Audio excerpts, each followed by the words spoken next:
Shalom saudara sekalian. Hari ini kita akan melanjutkan materi kita yang menjadi pertanyaan besar. Salah satunya adalah apakah Yesus adalah nabi atau Tuhan. Di pertemuan sebelumnya kita sudah melihat bahwa kalau kita melihat ke Alkitab, maka Yesus adalah Tuhan yang sudah ada sejak masa penciptaan. Nah, yang pertanyaan yang sama besarnya dengan yang kedua adalah, kalau Yesus adalah Tuhan, mengapa dia harus datang dan mati di kayu salib? Mengapa Yesus harus mengambil wujud manusia? Mengapa dia harus dipukul? Mengapa dia harus disalibkan, diludahi seorang Allah yang begitu luar biasa? Hari ini kita akan melihat bagaimana tentang keselamatan atau salvation di dalam Yesus Kristus ketika kita merujuk ke Alkitab. Satu hal yang kita bisa lihat dari Alkitab adalah tentang standar, yaitu kriteria minimum oleh Allah. Kalau kita kembali ke Alkitab, maka Allah itu meminta dan menuntut 100% sempurna. Adam, satu kesalahan membuat dia diusir dari Taman Eden. Musa dengan satu kesalahan membuat dia tidak berhak masuk ke tanah Kanaan.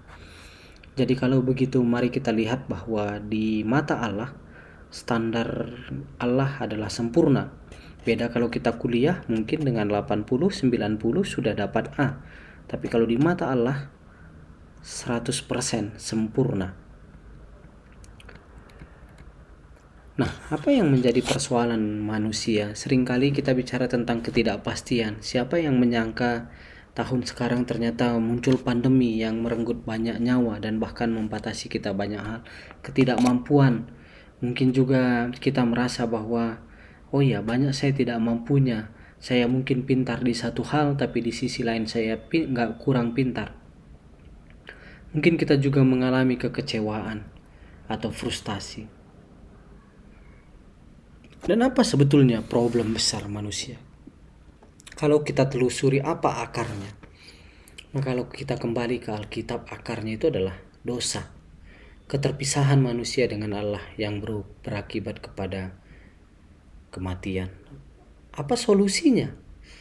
Tadi kita banyak hal, kekecewaan, ketidakmampuan, keputusasaan, rendah diri. Apa solusi untuk itu? Apakah agama? Mari kita kembali sedikit ke Kejadian 1 ayat 26. Berfirmanlah Allah, baiklah kita menjadikan manusia menurut gambar dan rupa kita.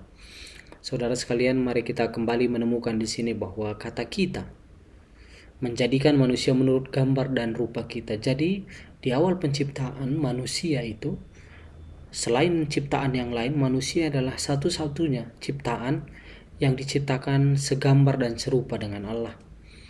Dan kepada manusia diberikan otoritas untuk berkuasa atas ciptaan-ciptaan yang lain. Pada waktu itu manusia dan Allah memiliki hubungan yang akrab. Mereka bisa bergaul, berinteraksi langsung tanpa dipisahkan jarak dan waktu. Tetapi manusia memilih untuk tidak taat kepada Allah.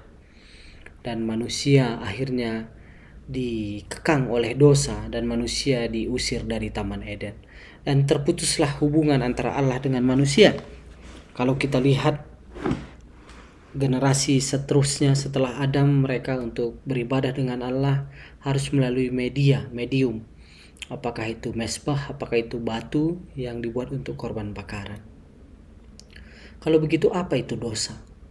Ketika di kelas biasanya dari sekian jenis perjawaban dari peserta, tapi mayoritas mengatakan bahwa dosa itu adalah perbuatan yang melanggar firman Tuhan kah, perbuatan yang tidak disenangi Allah kah, dan lain sebagainya. Apakah memang dosa itu sekedar perbuatan? Apakah dosa itu memang sekedar menipu, berkata kasar, melakukan kejahatan? Apakah cuman itu?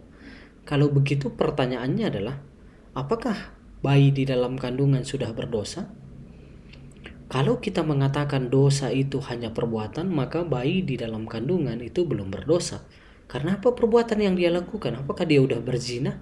Apakah dia sudah mengingini milik orang lain? Apakah dia sudah berbohong? Apakah dia sudah membunuh? Enggak. Dia masih bayi di dalam kandungan. Tapi pertanyaannya adalah apakah dia sudah berdosa? Kalau kita merefer ke Alkitab disebutkan bahwa semua manusia telah berbuat dosa. Kalau begitu, bayi dalam kandungan sudah manusia belum?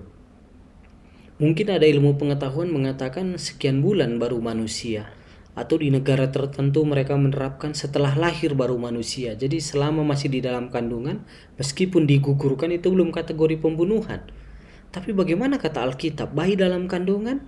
Apakah sudah manusia? Umur berapa disebut manusia?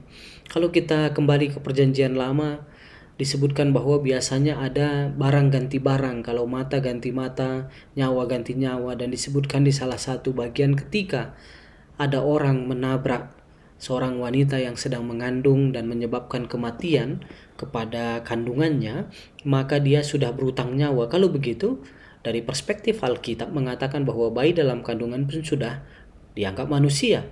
Kalau dia sudah masuk kategori manusia, maka kembali ke Kolose disebutkan bahwa semua manusia sudah berbuat dosa. Kalau begitu berarti definisi dosa tentang perbuatan tidak cukup. Berarti dosa lebih dari perbuatan. Karena apa? Karena bayi dalam kandungan pun sudah dikatakan berdosa. Kalau begitu apa kira-kira dosa? Maka saudara sekalian, dosa itu adalah bisa kita umpamakan selain perbuatan adalah dia bisa dipandang sebagai potensi. Apa maksud potensi? Kalau saudara ingat, misalnya pohon mangga begitu besar, tapi biasanya satu pohon mangga dimulai dari satu biji. Dan biji itu bisa menyimpan potensi sedemikian ini sehingga ketika diletakkan di tanah bertumbuh segala macam, bisa sedemikian besar pohon mangga dengan menghasilkan mungkin selama hidupnya ratusan kilo mangga. Jadi dosa itu ibarat biji yang memang punya potensi untuk melakukan hal yang tidak baik. Makanya kalau kita lihat seringkali seorang anak kecil lebih mudah dia marah daripada mengasihi. Lebih mudah dia merenggut mainan temannya yang lain untuk dia, egosentrisnya lebih kuat daripada berbagi dengan orang lain. Kenapa? Karena setiap kita sudah ada biji benih dosa dalam diri kita. Mari kita lihat apa kata Paulus di Roma 7 ayat 17. Kalau demikian bukan aku lagi yang memperbuatnya, tetapi dosa yang ada di dalam aku. Saudara lihat bahwa dalam konteks yang disampaikan Paulus, dosa itu bukan sekedar perbuatan yang terlihat di luar, tetapi apa yang ada di dalam, dosa di dalam aku.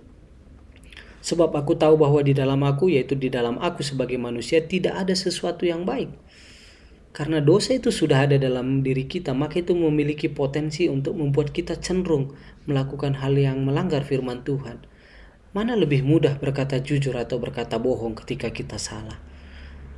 Dalam pengalaman kita mungkin lebih mudah berkata bohong, mengarang, atau mengada-ngada cerita dibanding mengatakan sebenarnya. Bukan hanya kita, tetapi anak kecil pun yang tidak diajari berbohong. Kalau misalnya anak SD terlambat, mungkin dia akan mengada-ngada mengapa dia terlambat. Artinya dosa itu buah-buahnya memang perbuatan yang melanggar Tuhan, tetapi akarnya adalah ada sesuatu di dalam diri kita.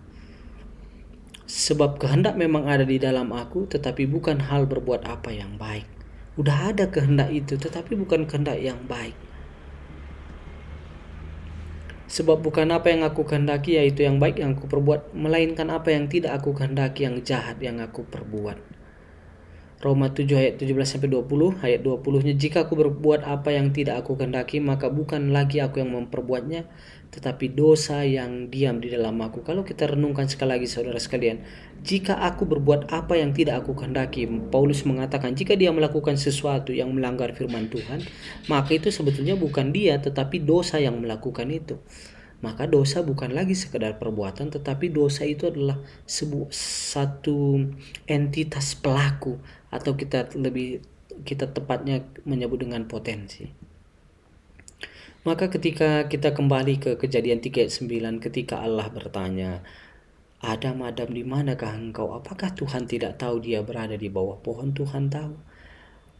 Tetapi kalau saya mencoba merenungkan emosi Allah, karena Allah juga adalah emosi, dia punya emosi, dia punya perasaan sama seperti kita karena kita ini segambar serupa dengan dia. Maka ketika dia bertanya, Adam, di manakah engkau? Sebetulnya Tuhan merasa terluka karena dia tahu makhluk yang diciptakan segambar dengan serupa dengan dia telah rusak, telah memilih untuk tidak taat. Dan ketika Allah bertanya itu, Allah ingin mengatakan bahwa kalau di dalam dia maka itu selamat, tapi di luar Allah itu kebinasaan. Maka kalau kita lihat saudara sekalian, setelah manusia jatuh ke dalam dosa, setelah benih dosa, setelah potensi dosa adalah dalam diri setiap manusia, sehingga ketika ada gen turun secara biologi, secara genetik, maka dosa itu juga sudah diturunkan. Maka antara Allah dan manusia ada jurang yang terpisah jauh. Roma 3:23 mengatakan bahwa semua orang telah berbuat dosa dan telah kehilangan kemuliaan Allah. Sebab sama seperti dosa telah masuk ke dalam dunia oleh satu orang, dan oleh dosa itu juga maut, demikianlah maut itu telah menjalar kepada semua orang, karena semua orang telah berbuat dosa. Semua kita sudah berdosa. Ada dosa dalam diri kita ketika kita dilahirkan dari pertemuan ovum dan sperma orang tua kita. Maka kita sudah mewarisi ada 46 kromosom ya, orang biologi mungkin bisa menjelaskan. Dan kita secara biologi sudah ada potensi dosa dalam diri kita. Maka kalau ditanya, adakah dari antara kita yang tidak pernah berbuat dosa? Rasanya enggak ya. Bahkan sekalipun kita juga sudah menjadi orang Kristen dalam waktu yang lama, seringkali kita juga masih beberapa kali jatuh ke dalam dosa. Karena